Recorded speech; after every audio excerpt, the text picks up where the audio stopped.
ನಮಸ್ಕಾರ ಭಕ್ತಾದಿಗಳೇ, ಯೂಟ್ಯೂಬ್ ಚಾನೆಲ್ಗೆ ಸ್ವಾಗತ. ವೈಶಾಖ ಮಾಸದ ಶುಕ್ಲ ಪಕ್ಷದಲ್ಲಿ ಬರುವ ಮೋಹಿನಿ ಏಕಾದಶಿಯು ಸರ್ವ ಪಾಪಗಳನ್ನು ನಾಶ ಮಾಡುವ ಮತ್ತು ಮೋಕ್ಷದ ಹಾದಿಯನ್ನು ಸುಗಮಗೊಳಿಸುವ ಅತ್ಯಂತ ಪವಿತ್ರ ದಿನವಾಗಿದೆ. ಈ ದಿನದಂದು ಭಕ್ತಿಯಿಂದ ಮಾಡುವ ಒಂದು ಸಣ್ಣ ಸಂಕಲ್ಪವು ನಿಮ್ಮ ಜೀವನದ ಆರ್ಥಿಕ ತೊಂದರೆ, ಮಾನಸಿಕ ಒತ್ತಡ ಮತ್ತು ದುಃಖಗಳನ್ನು ದೂರ ಮಾಡುವ ಶಕ್ತಿಯನ್ನು ಹೊಂದಿದೆ.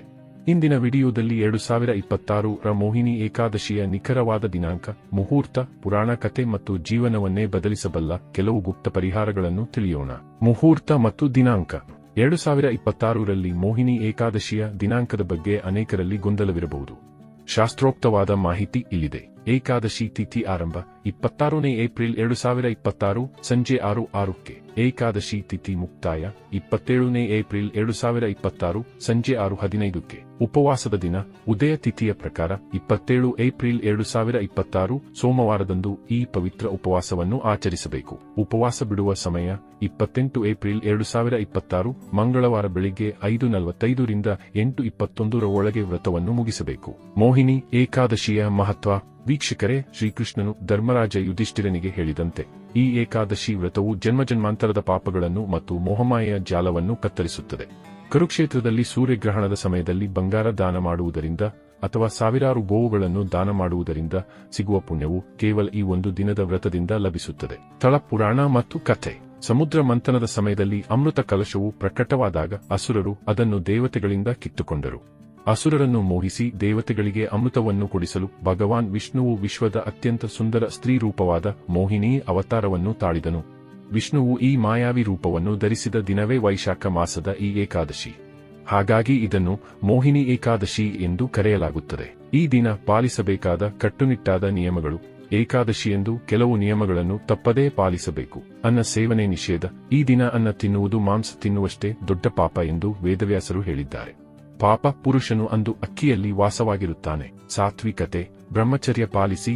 ಕ್ರೋಧ, ಸುಳ್ಳು ಮತ್ತು ಪರನಿಂದೆಯಿಂದ ದೂರವಿರಿ.